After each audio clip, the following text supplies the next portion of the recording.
Hello, ഇന്നത്തെ കഥയിലേക്ക് എല്ലാവർക്കും സ്വാഗതം. അങ്ങനെ നയനയും ആദർശിനെയും കൂടി ഇട്ട് പൊരിക്കുകയാണ് ദേവയാനി. അവർ പറയുന്നുണ്ട്, ഈ വീട്ടിലേക്ക് ആദ്യമായിട്ട് വരാൻ വേണ്ടി പോകുന്ന മരുമകളാണ് അനാമിക. പറഞ്ഞത് കേട്ടല്ലോ, അവൾക്ക് പാദസേവ ചെയ്യലാണ് നിൻ്റെയും നിൻ്റെ ചേച്ചിയുടെയും ജോലി. അത് കേട്ടതും ആദർശ് പ്രതികരിക്കാതിരുന്നപ്പം നയന പറയുന്നുണ്ട്, എൻ്റെ കഴുത്തിലൊരു താലിയുണ്ട് അമ്മേ, അമ്മയുടെ മോൻ കെട്ടിയ താലി. അതുപോലെ എൻ്റെ ചേച്ചിയുടെ കഴുത്തിലും ഒരു താലിയുണ്ട്. അങ്ങനെ താലി കെട്ടിയവർ ഞങ്ങളുടെ ഭർത്താക്കന്മാരാ. ആ ഭർത്താവിൻ്റെ വീട്ടിലേക്ക് വന്നു കഴിഞ്ഞാൽ ഞങ്ങൾ ആ വീട്ടിൻ്റെ മരുമക്കളാ. ഓ, അധികാരമൊക്കെ സ്ഥാപിച്ചു തുടങ്ങിയല്ലേ? ദേവയാനി പരിഹസിക്കുകയാണ്. അപ്പം നയന പറയുന്നുണ്ട്, അധികാരമൊന്നുമല്ല, ഞാനിപ്പോൾ നിലനിൽക്കുന്ന കാര്യം തന്നെയാണ് പറഞ്ഞത്. ഈ താലി പൊട്ടിച്ച് കളയാനേ അധിക സമയമൊന്നും വേണ്ട. അപ്പം നയന പറയുന്നുണ്ട്, ഞാൻ ഈ വീട്ടിൽ നിന്നേ 1-2 തവണ ഇറങ്ങിപ്പോയവളാ. അപ്പോഴൊക്കെ എൻ്റെ കഴുത്തിൽ ഈ താലി ഉണ്ടായിരുന്നു. അമ്മയ്ക്ക് വേണമെങ്കിൽ എന്നെ ഈ വീട്ടിൽ നിന്ന് അടിച്ചിറക്കാം, പുറത്താക്കാം. എന്നാലും ഈ താലി വലിച്ചു പൊട്ടിക്കാൻ ഒരവകാശവും ഇല്ല. അതിന് ഞാൻ സമ്മതിക്കത്തുമില്ല. അപ്പോൾ ദേവയാനി ചോദിക്കുകയാണ്, നീ എന്താടി എന്നെ ഭീഷണിപ്പെടുത്തുവാണോ? എന്നോട് മത്സരിക്കുവാണോ? എനിക്കൊരു മത്സരവും ഇല്ല. അമ്മ എന്നെ മരുമോളായി കാണുന്നില്ലെങ്കിലും ഞാൻ ഈ വീടിൻ്റെ മരുമോളാണെന്ന വിശ്വാസം എനിക്കുണ്ട്.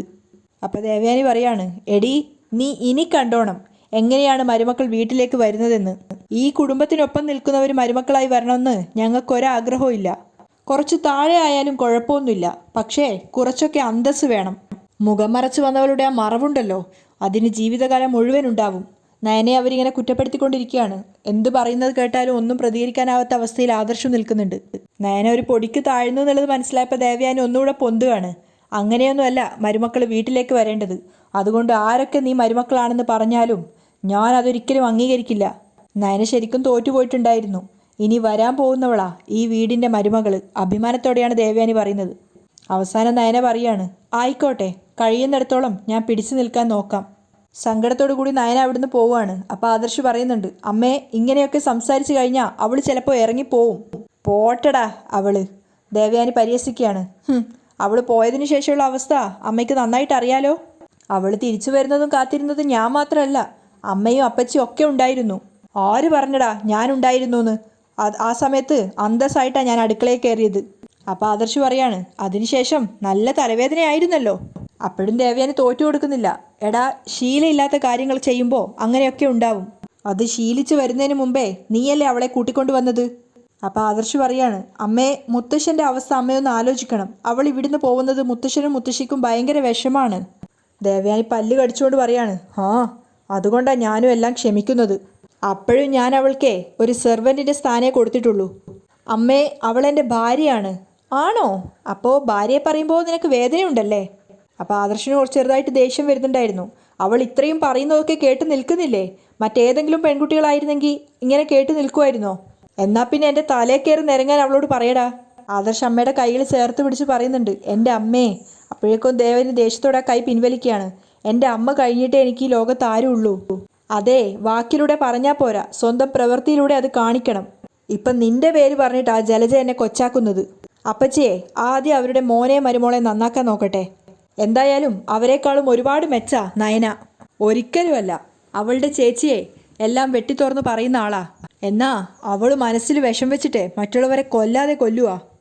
അമ്മയോട് എന്ത് പറഞ്ഞിട്ടും കാര്യമില്ല എന്നുള്ളത് ആദർശ് മനസ്സിലാക്കുകയാണ്. അവൻ പറയുന്നുണ്ട്, അമ്മേ, നയന നമ്മുടെ കുടുംബത്തിനും കമ്പനിക്കും വേണ്ടി ചെയ്ത കാര്യങ്ങളൊന്നും മറന്നു പോവരുത്. അവൻ സങ്കടത്തോടെ അവിടുന്ന് പോവുകയാണ്. ആ സമയത്ത് അഹങ്കാരത്തോടെ നിന്ന് ദേവയാനി ചിന്തിക്കുന്നുണ്ട്, എന്തൊക്കെ പറഞ്ഞാലും അവൾ ഈ വീട്ടിൽ നിന്ന് പോയി കഴിഞ്ഞാൽ പണിയെടുത്ത് നടുവൊടിയും. അതുകൊണ്ട് കൂടുതലൊന്നും സംസാരിക്കേണ്ട. അനി എന്തൊക്കെയോ ആലോചിച്ച് സങ്കടത്തോടെ ഇരിക്കുമ്പോഴാണ് ആദർശ് അങ്ങോട്ടേക്ക് വരുന്നത്. എടാ, നിനക്കെന്താ പറ്റിയത്? എന്തു പറ്റിയേട്ടാ? അല്ല, കല്യാണമായിട്ട് നിന്റെ ഫ്രണ്ട്സിനെ വിളിക്കാൻ പോലും നീ പോകുന്നില്ലല്ലോ. ഇളയമയും ഇളയച്ചനും പോകുമ്പോൾ നീ കൂടി പോവേണ്ടതല്ലേ? എനിക്കൊന്നിലും ഒരു താല്പര്യം തോന്നുന്നില്ല ഏട്ടാ. അനി സങ്കടത്തോടെ പറയാണ്. നിനക്കേ ഒന്നിലും ഒരു താല്പര്യം തോന്നുന്നില്ല, പ്രത്യേകിച്ച് ഈ കല്യാണത്തിനോട് പോലും. സാധാരണ ഏതെങ്കിലും പെൺകുട്ടികൾ മനസ്സിലുള്ളപ്പോഴാ ചെറുപ്പക്കാർക്ക് ഇതുപോലെ കല്യാണം വേണ്ട എന്നൊക്കെ തോന്നുന്നത്. അല്ല, ഇനി നിന്റെ മനസ്സിൽ ഇനി അങ്ങനെ ആരെങ്കിലും ഉണ്ടോ? ഉണ്ടെങ്കിൽ ഏട്ടൻ എനിക്ക് അവളെ കെട്ടിച്ചു തരുമോ? അനി അവസാന പ്രതീക്ഷ എന്നോളം ചോദിക്കുകയാണ്. അപ്പോൾ ആദർശ് പറയുന്നുണ്ട്, അങ്ങനെ ഉണ്ടെങ്കിലേ ഇത്തരം കാര്യങ്ങളൊന്നും മനസ്സിൽ വെച്ചുകൊണ്ട് നടക്കാൻ പാടില്ല. എത്രയും പെട്ടെന്ന് തുറന്നു പറയണം. നമ്മൾ രണ്ടുപേരും ഏട്ടനും അനിയനും മാത്രമല്ല, നല്ല ഫ്രണ്ട്സാ. എൻ്റെ എല്ലാ കാര്യങ്ങളും നിനക്കറിയാം, അതുപോലെ തന്നെയാ തിരിച്ചും. പിന്നെ ഒരു പെൺകുട്ടിയുടെ കാര്യം മാത്രം നീ എന്തിനാ മറച്ചു വെക്കുന്നേ? അപ്പോൾ ആദർശ് പറയുന്നുണ്ട്, ദേ, വിവാഹം ഉറപ്പിച്ച് ദിവസം ഇങ്ങ് അടുത്തെത്തി. ആ സമയത്ത് വേറൊരു പെൺകുട്ടി മനസ്സിലുണ്ടെന്ന് പറഞ്ഞാൽ അത് നടത്തിത്തരാനൊന്നും എന്നെ കൊണ്ട് പറ്റില്ല. അനി ആകെ നിരാശനായിട്ട് നിൽക്കുമ്പോൾ ആദർശ് വീണ്ടും ചോദിക്കുന്നുണ്ട്, അതൊക്കെ പോട്ടെ, ആരാ നിന്റെ മനസ്സിൽ കടന്നുകൂടിയ പെൺകുട്ടി? ഇനിയിപ്പോൾ അതേപ്പറ്റി പറഞ്ഞിട്ടൊന്നും കാര്യമില്ലല്ലോ ഏട്ടാ. എന്നാലും ആരാന്നറിയാലോ? ആദർശ് വീണ്ടും ചോദിക്കുകയാണ്. പ്രേമം വൺ വേ ആയിരുന്നോ? എന്ന് വെച്ചാ? അല്ല, നിനക്ക് അങ്ങോട്ട് മാത്രമേ ഉണ്ടായിരുന്നുള്ളൂ അതോ ആ കുട്ടിക്ക് ഇങ്ങോട്ടും ഉണ്ടായിരുന്നോ? തിരിച്ചും ഉണ്ടായിരുന്നെന്നായിരുന്നു വിശ്വാസം. പക്ഷേ ഇപ്പോൾ അങ്ങനെയൊന്നും ഇല്ലെന്നാ തോന്നുന്നേ. അനി സങ്കടത്തോടെ പറയാണ്. എന്നാ പിന്നെ വിട്ട് കളയടാ, ആദർശ് സമാധാനിപ്പിക്കുന്നുണ്ട്. നീ നല്ല ഹാൻഡ്സാ, നല്ല എഡ്യൂക്കേഷനും ഉണ്ട്. അതിലുപരി അനന്തമൂർത്തിയുടെ കൊച്ചുമോനുമാ. എന്നിട്ടും നിന്നെ ഇഷ്ടമില്ലാത്ത പെൺകുട്ടിയാണെങ്കിൽ അവളെ നമുക്ക് വേണ്ടടാ. അപ്പം അനി സങ്കടത്തോടെ പറയുന്നുണ്ട്. പക്ഷേ അവൾ എനിക്ക് നല്ല മാച്ചായിരുന്നു. നീയേ കൂടുതലൊന്നും പറയണ്ട. ഞാൻ തന്നെ ആദ്യം ഇഷ്ടപ്പെട്ടത് നവ്യായിരുന്നു. ആദ്യമായിട്ടായിരുന്നു അങ്ങനെ ഒരു പെൺകുട്ടി എൻ്റെ മനസ്സിൽ കയറി കൂടുന്നത്. എന്നിട്ടിപ്പോൾ അവളുടെ സ്വഭാവം കണ്ടില്ലേ? എന്തെല്ലാം പ്രശ്നങ്ങളാ അവൾ കാരണം ഉണ്ടായത്. അപ്പം അനി പറയാണ്, അതുകൊണ്ടാ അവർക്ക് ഏട്ടനെ കിട്ടാതെ പോയത്. എന്നിട്ട് ഏട്ടൻ്റെ സ്വഭാവത്തിനനുസരിച്ചൊരു ഭാര്യയെ ഏട്ടന് കിട്ടിയില്ലേ? പക്ഷേ നയനേടത്തിയുടെ മൂല്യം ഏട്ടൻ ഇതുവരെ തിരിച്ചറിഞ്ഞിട്ടില്ല. അപ്പം തന്നെ ആദർശ് പറയുന്നുണ്ട്. ആര് പറഞ്ഞു തിരിച്ചറിഞ്ഞിട്ടില്ല എന്ന്? എടാ, ഞങ്ങൾ തമ്മിൽ ഇപ്പം എന്തെങ്കിലും വഴക്കുണ്ടോ? അപ്പം അനി പറയാണ്, നിങ്ങൾ തമ്മിലുള്ള വഴക്ക് ബെഡ്റൂമിൽ മാത്രമായിരിക്കുമെന്ന എൻ്റെ വിശ്വാസം. അങ്ങനെയൊന്നും ഇല്ലടാ. അമ്മയെ ബോധിപ്പിക്കാൻ വേണ്ടി ഇടയ്ക്കിടയ്ക്ക് ഞാൻ അവളുമായിട്ട് വഴക്കുണ്ടാക്കുന്നതേ ഉള്ളൂ. അല്ലാതെ ഞങ്ങൾ തമ്മിൽ അങ്ങനെ വഴക്കൊന്നുമില്ല. അപ്പം അനി പറയുന്നുണ്ട്. അതൊക്കെ പോട്ടെ, ആണും പെണ്ണും തമ്മിലുള്ള സ്നേഹത്തിൻ്റെ അടയാളാണ് ഒരു കുഞ്ഞ്.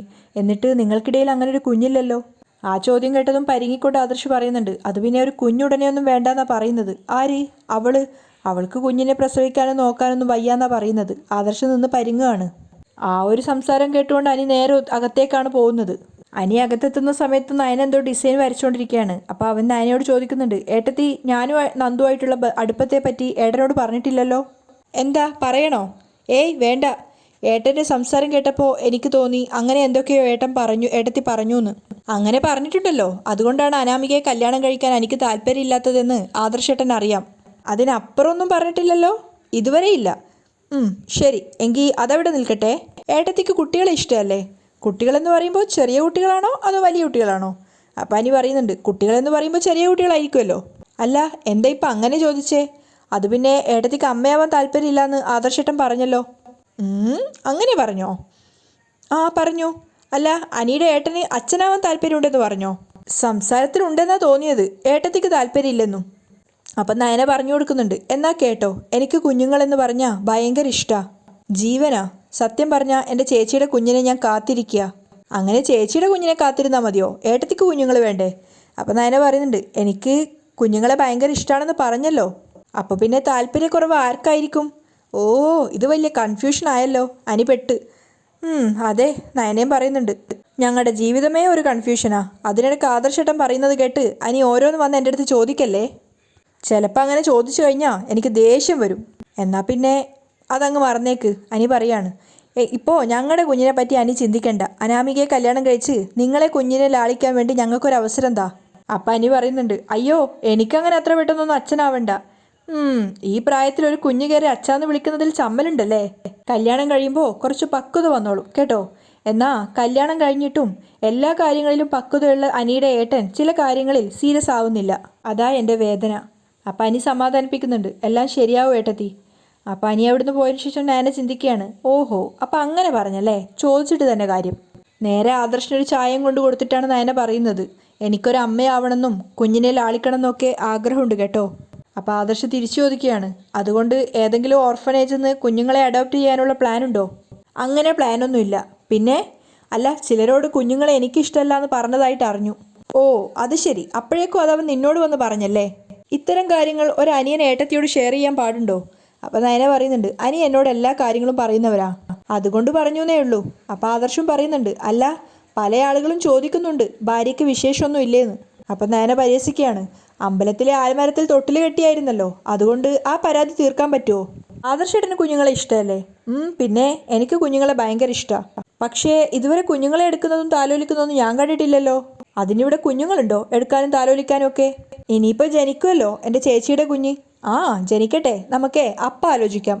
അപ്പം നയന ചോദിക്കുന്നുണ്ട്. അനിയൻ്റെ കുഞ്ഞിനെ താലോലിച്ച് ഈ ജീവിതം മുന്നോട്ട് കൊണ്ടുപോകാനാണോ തീരുമാനിച്ചിരിക്കുന്നത്? അല്ല, ആ വിഷയം അവിടെ നിൽക്കട്ടെ. നിന്നോട് അനി എല്ലാം പറയുമല്ലോ, എന്നിട്ടെന്താ ആ കാര്യം മാത്രം പറയാതിരുന്നത്? ഏത്? നയന ചോദിക്കുകയാണ്. അല്ല, അവൻ്റെ മനസ്സിൽ ഏതോ ഒരു പെൺകുട്ടിയുണ്ടല്ലോ, ആ കാര്യം. ഇപ്പോഴും അവളെക്കുറിച്ച് ആലോചിച്ച് നിരാശയായിട്ടാണ് അവൻ നടക്കുന്നത്. കല്യാണം വിളിക്കാൻ പോലും എവിടെയും പോകുന്നില്ല. എന്നിട്ടും അതിനെക്കുറിച്ച് നിന്നോട് അവനൊന്നും ഡിസ്കസ് ചെയ്തില്ലേ? അപ്പം നയന പറയുന്നുണ്ട്. അവൾക്ക് അവനെ കല്യാണം കഴിക്കാൻ വലിയ താല്പര്യമൊന്നുമില്ല.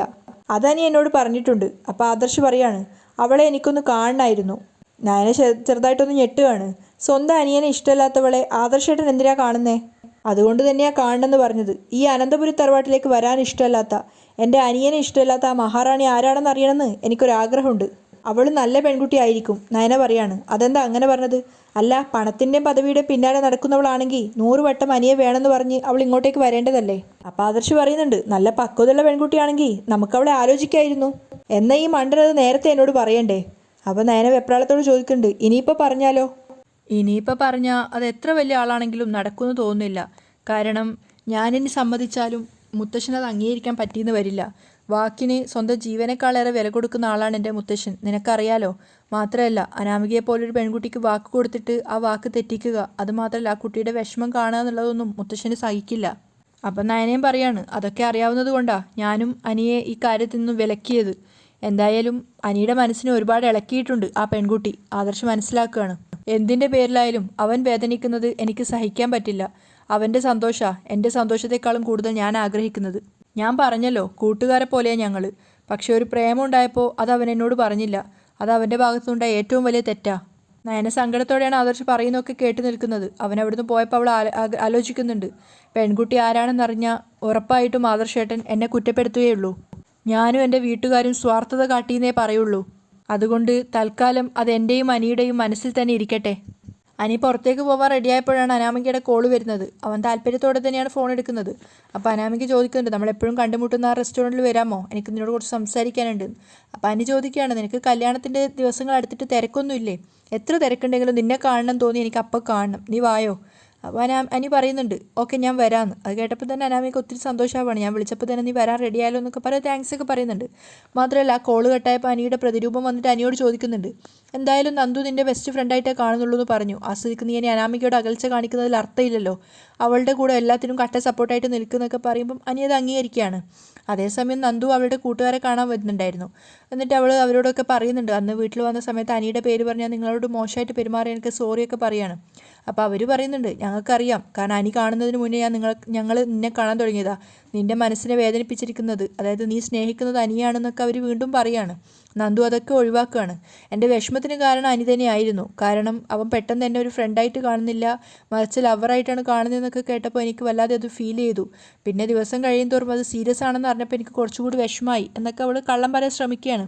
അപ്പോഴൊക്കെ അവർ പറയുന്നുണ്ട്, ഞങ്ങൾക്കറിയാം നീ പറയുന്നതൊന്നും അല്ല സത്യം എന്നുള്ളത്, പക്ഷേ ഞങ്ങൾ നിനക്ക് വേണ്ടിയിട്ട് ഇതാക്കാം. കാരണം അനന്തപുരി പോലുള്ളൊരു വലിയ തറവാട്ടിൽ നിൻ്റെ 2 ചേച്ചിമാർ പോയതിൻ്റെ കൂടെ നീയും പോകണ്ട, നിൻ്റെ അമ്മയും നിൻ്റെ ചേച്ചിമാരും പറഞ്ഞു കാണും.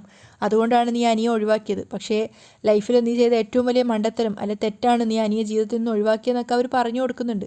ഇനി നമുക്ക് അനിയുടെ പേര് പറഞ്ഞിട്ട് ഇങ്ങനെ ഒരു പ്രശ്നം വേണ്ട എന്നൊക്കെ പറഞ്ഞ് നന്ദു അവരോട് പറയണം, നമുക്ക് ദിവസവും പോകാറുള്ള ആ ജ്യൂസ് കുടിക്കുന്ന കടയിൽ പോയാലോ എന്നൊക്കെ ചോദിക്കുന്നുണ്ട്. നിങ്ങൾ പൈസ എടുക്കുമോ എന്നൊക്കെ ചോദിച്ച് നന്ദു പഴയ ആളായിട്ട് ആക്റ്റീവ് ആവാൻ ശ്രമിക്കുകയാണ്. അപ്പോൾ അവർ പറയണം, എന്തായാലും നിൻ്റെ ടെൻഷനൊക്കെ മാറി, നീ ആദ്യമായിട്ട് ഇറങ്ങി വന്നല്ലേ, ഇന്ന് പൈസയെക്കുറിച്ച് ആലോചിച്ച് നീ ടെൻഷൻ ആവണ്ട, ഞങ്ങളെടുക്കാം എന്ന് പറഞ്ഞുകൊണ്ട് അങ്ങോട്ടേക്കാണ് പോകുന്നത്. പക്ഷേ അവിടെ തന്നെയാണ് അനാമികയും അനിയും വന്നിട്ടുണ്ടായിരുന്നത്. അകത്തേക്ക് എത്തിയതും അനാമികയും അനിയെയും കണ്ടപ്പോൾ അവരുടെ കൂട്ടുകാരാദ്യം പറയുന്നുണ്ട്, നന്ദു ഇതാരാ നോക്കുന്നു. അനിയാണെങ്കിൽ നന്ദുവിനെ കണ്ടപ്പോൾ പ്രതീക്ഷയോടുകൂടി നോക്കുന്നുണ്ട്. നന്ദു ആണെങ്കിൽ ഒന്നും സംഭവിച്ചിട്ടില്ല എന്ന മട്ടിൽ അനിയുടെ നേരെ വന്നിട്ട് അനി എന്നൊക്കെ പറഞ്ഞ് സംസാരിക്കാൻ ശ്രമിക്കുകയാണ്. പക്ഷേ അനാമിക ആ ഒരു സംശയത്തോടു കൂടി തന്നെയാണ് നന്ദുവിനെ നോക്കുന്നത്. അവിടെയാണ് ഇന്നത്തെ എപ്പിസോഡ് വൈൻഡപ്പ് ചെയ്യുന്നതും.